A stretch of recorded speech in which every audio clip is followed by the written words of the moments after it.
Hello everyone, it's Annie, and today I am doing my most anticipated reads of 2022 video. So 2022 has a lot of great looking books that are coming out. I have a ton of books on my list, so let's get started. So the first one I have on my list comes out January 11th, and that is Cold the Night, Fast the Wolves by Meg Long. I am so excited for this book. When I first read the synopsis, I just felt like it was written for me. It has so many aspects of things that I love. It is about Senna, who, after angering a local gangster, must flee with her prize-fighting wolf in tow. A team of scientists offer to pay her way off her frozen planet in one condition. She gets them to the finish line of the planet's infamous sled race. Though Senna always swore she'd never race after it claimed both her mother's lives, it's now her only option.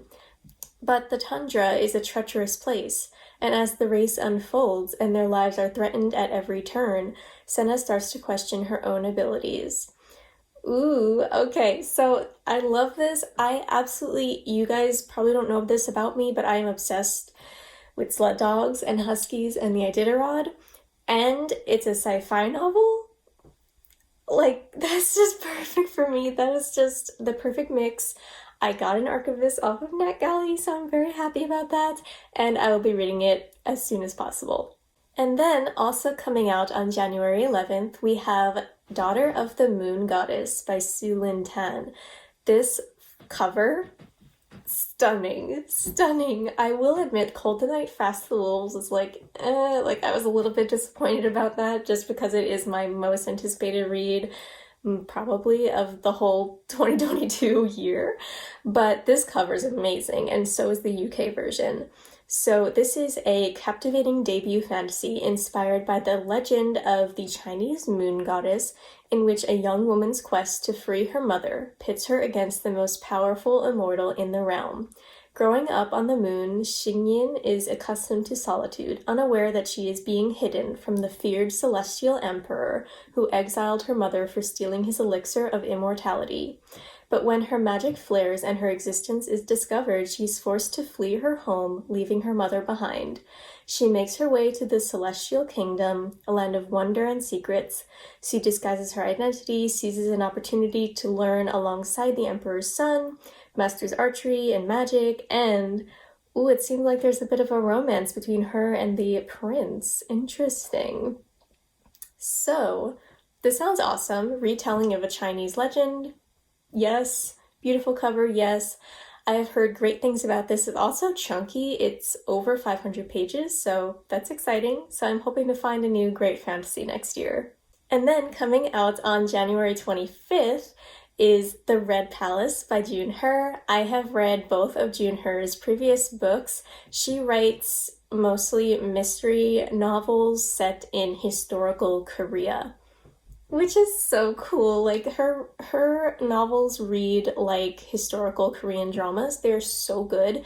I love her as a writer. I cannot wait to see what she does with this new book. So it is set in Joseon, Korea in 1758. There are few options available to illegitimate daughters in the capital city, but through hard work and study, 18-year-old Hyun has earned a position as a palace nurse. All she wants is to keep her head down, do a good job, and perhaps finally win her estranged father's approval. But Hyun is suddenly thrust into the dark and dangerous world of court politics when someone murders 4 women in a single night, and the prime suspect is Hyun's closest friend and mentor. Determined to prove her beloved teacher's innocence, Hyun launches her own secret investigation. In her hunt for the truth, she encounters Oh-jin, a young police inspector, also searching for the killer. When evidence begins to point to the crown prince himself as the murderer, Hyun and Oh-jin must work together to search the darkest corners of the palace to uncover the deadly secrets behind the bloodshed. Okay, sign me up right there. Doesn't that sound awesome? And June He always has really strong female protagonists as the main character of her stories, so I just cannot wait for this. And if you haven't read her other books, definitely check those out as well. Okay, we're going a little bit out of order with dates here, but that's okay. We're still in January 11th. we'll see Dog Star by Megan Shepherd. This is a middle grade novel. It sounds awesome. Laika is a cold dog, a stray pup fighting for her life on the streets of Moscow. Then, one winter night, she's plucked from her alley to become a star flyer. A dog trained to travel in space, distrustful of people, Laika tries to do everything she can to escape. That is, until she meets Nina. Nina is a cold girl, lonely and full of questions. Her best friend has moved to America in a rush, leaving her to face bullies all by herself. Plus, her father's work as a scientist in the Soviet space program grows more secretive by the day. When the two meet in her father's laboratory, their growing bond slowly warms the chill that has settled in each other's hearts. So this is going to be awesome. I love dogs, as I have said. And this sounds so cute. And it's a historical fiction middle grade. You guys know that I love those, especially about the USSR. That is going to be so good, I can tell. And then on January 18th, we have How High We Go in the Dark by Sequoia Nagamatsu. And that is just such an awesome name, okay? This cover is also beautiful. It is... This synopsis sounds completely off the hook, just wild, so just hear me out here. Following a cast of intricately linked characters over hundreds of years as humanity struggles to rebuild itself in the aftermath of a climate plague beginning in 2030, a grieving archaeologist arrives in the Arctic Circle to continue the work of his recently deceased daughter at the Batagaika crater, where researchers are studying long-buried secrets now revealed in melting permafrost, including the perfectly preserved remains of a girl who appears to have died by an ancient virus. Once unleashed, the Arctic plague will reshape life on Earth for generations to come, quickly traversing the globe, forcing humanity to devise a myriad of moving and inventive ways to embark possibility in the face of tragedy. It sounds awesome. I know we're in kind of a similar situation, so maybe not everyone wants to read a book about a pandemic, but this just sounds really good, and it's been getting a lot of hype in the sci-fi circle, so I'm hoping it's good. Also on January 18th, we have Icebreaker, which I'm not going to go too much into. It is a YA contemporary about two ice hockey players that fall in love. And doesn't this cover just look so cute? I love this. I also have an arc for this, which I'm so excited to get to. I was so happy when I got the email about it, and this just sounds like everything I love. I really, really like queer sports books, so this was made for me. Okay, so now we're in February. So the first book I have for you is coming out on February 8th. It's called Ophelia After All by Raquel Marie. A teen girl navigates friendship drama, the end of high school, and discovering her queerness in Ophelia After All. Ophelia Rojas knows what she likes: her best friends, Cuban food, rose gardening, and boys. Way too many boys. Her friends and parents make fun of her endless stream of crushes, but Ophelia is a romantic at heart. She couldn't change, even if she wanted to. So when she finds herself thinking more about cute, quiet Talia Sanchez than the loss of a perfect prom with her ex-boyfriend, seeds of doubt take root in Ophelia's firm image of herself. Interesting. So it seems like she's, it's going to be a nice, fun YA contemporary about a girl discovering her sexuality, and this cover is gorgeous. I have heard such great things about this book. A lot of people are highly anticipating it, so I'm really hoping this lives up to the hype. And then on February 22nd, we have The Girl Who Fell Beneath the Sea by Axie O. Deadly storms have ravaged Mina's homeland for generations. Floods sweep away entire villages while bloody wars are waged over the few remaining resources. Her people believe the sea god, once their protector, now curses them with death and despair. In an attempt to appease him, each year a beautiful maiden is thrown into the sea to serve as the sea god's bride, in the hopes that one day the true bride will be chosen and end their suffering. Many believe that Shim Chung, the most beautiful girl in the village and the beloved of Mina's older brother Jun, may be the legendary true bride. But on the night Chung is to be sacrificed, Jun follows Chung out to sea, even knowing that to interfere is a death sentence. To save her brother, Mina throws herself into the water in Chung's stead. Swept away to the spirit realm, a magical city of lesser gods and mythical beasts, Mina seeks out the sea god only to find him caught in an enchanted sleep.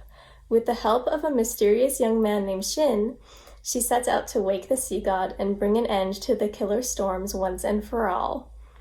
Interesting. Ooh, this sounds really, really good.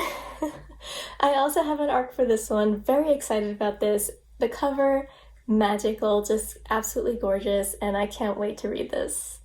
Okay, so now we're moving into March, where I have quite a few books. The first of them comes out on March 1st, and it is a translated book by Yoko Tawada, who I read one of her books before, the Polar Bear book.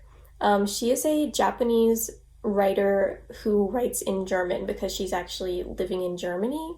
I think that's her story. So this book sounds absolutely awesome and just weird enough. It's just perfect for me. Listen to this. Welcome to the not-too-distant future. Japan, having vanished from the face of the earth, is now remembered as the land of sushi. Hiruko, its former citizen and a climate refugee herself, has a job teaching immigrant children in Denmark with her invented language, Panska. As she searches for anyone who can still speak her mother tongue, Hiruko soon makes new friends. Her troupe travels to France while encountering an umami cooking competition. A dead whale, an ultra-nationalist named Breivik, unrequited love, Kakuzo robots, red herrings, uranium, and Andalusian matador. Episodic and mesmerizing scenes flash vividly along, and soon they're all next off to Stockholm. Ooh, oh, and this is the first novel of a trilogy. That's interesting. So I just think this sounds awesome. I mean, it has invented languages in there. I love conlang, so I think this is right up my alley, and it's sci-fi, and it sounds great. And then also on March 1st, we have a Tor novella by Sarah Tolmie called All the Horses of Iceland. It is a hypnotic historical fantasy with gorgeous and unusual literary prose. Interesting. Everyone knows of the horses of Iceland, wild, small, and free, but few have heard their story. This book weaves their mystical origin into a saga for the modern age, filled with the magic and darkened whispers of a people on the cusp of major cultural change. All the Horses of Iceland tells a tale of a Norse trader on the Silk Road, and the ghostly magic that followed him home to the land of fire, stone, and ice. His search for riches will take him from Helmgard through Khazaria to the steppes of Mongolia, where he will barter for horses and return with much, much more. That just sounds so awesome. I read Sarah Tolmie's book, The Fourth Island, I believe it's called. It was just, her writing is so beautiful, and this cover is gorgeous. This just sounds like something I would absolutely love. So I'm really looking forward to it. And then on March 22nd, we have A Magic Steeped in Poison by Judy Lin. I love this cover so much. This is probably my favorite cover that I've seen so far for 2022 releases. This is just like eye candy, honestly. So beautiful. So this book sounds amazing. You all know I love tea. I have my honey ginseng tea in a mug gifted to me by one of my very good friends. Thank you, Cynthia. So delicious. And this book, oh my god. First of all, it's the first in a duology. And okay, this is the synopsis. I used to look at my hands with pride. Now all I can think is these are the hands that buried my mother. For Ning, the only thing worse than losing her mother is knowing that it's her own fault. She was the one who unknowingly brewed the poison tea that killed her, the poison tea that now threatens to also take her sister, Shu. When Ning hears of a competition to find the kingdom's greatest masters of the ancient and magical art of tea-making, she travels to the imperial city to compete. The winner will receive a favor from the princess, which may be Ning's only chance to save her sister's life. But between the backstabbing competitors, bloody court politics, and a mysterious and handsome boy with a shocking secret, Ning might actually be the one in more danger. I mean, this is awesome. Like, this is absolutely one of my, if not the most anticipated book of 2022 for me. It's just, it sounds like everything I could ever want. It's so good. Okay, and the last book I'm going to talk about today is a historical fiction horror book. that is also queer. So, it is called All the White Spaces by Allie Wilkes, and it's coming out also on March 22nd. Something deadly and mysterious stalks the members of an isolated polar expedition. In the wake of the First World War, Jonathan Morgan stows away on an Antarctic expedition, determined to find his rightful place in the world of men.